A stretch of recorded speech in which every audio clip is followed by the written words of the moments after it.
Hey guys, this is Paul from Pashun Consulting, and welcome to the first part of my summary and my Scrum Guide overview.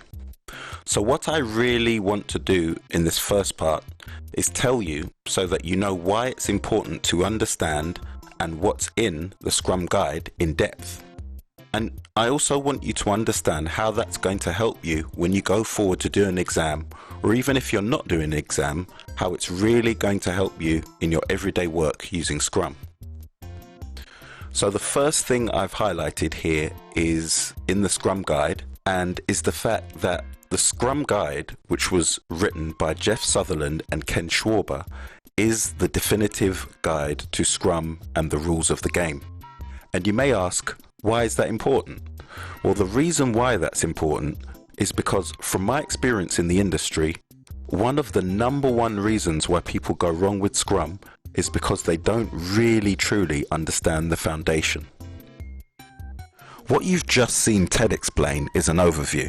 What I'm going to be doing is going through the exact Scrum rules, excerpts from the Scrum Guide, which may be things people are getting confused about in industry or in the exam, especially when you go towards a Scrum certification.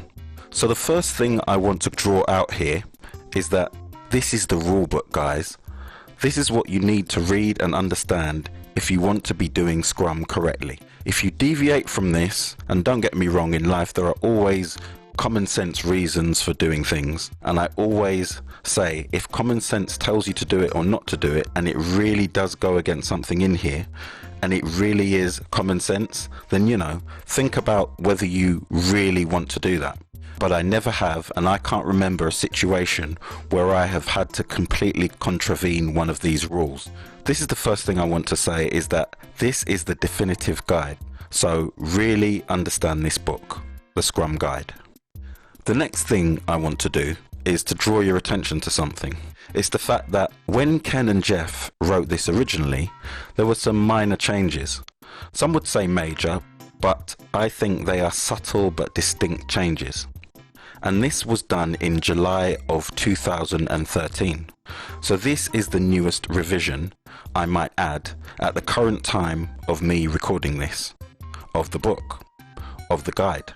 And it's just, important to know there was a revision. So where in the video I mentioned the original Scrum Guide and some of the wording is slightly different, that's because there was a revision, at least one revision before this. The next thing I want to draw your attention to is just to reiterate that the purpose of the Scrum Guide, written here, highlights that the Scrum framework is for developing and sustaining complex products. And the reason why I wanted to highlight that is because if you're doing something really simple, like building a web page, or something really quick, then it may be overkill for you to use Scrum.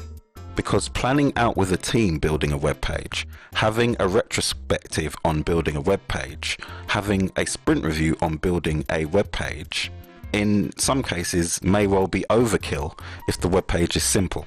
There are some situations in which you may want to do that, but the key thing I want to draw out here is that Scrum is the most effective if you're doing something complex, okay? That doesn't mean you can't use it for something simple, but it was built for doing something complex.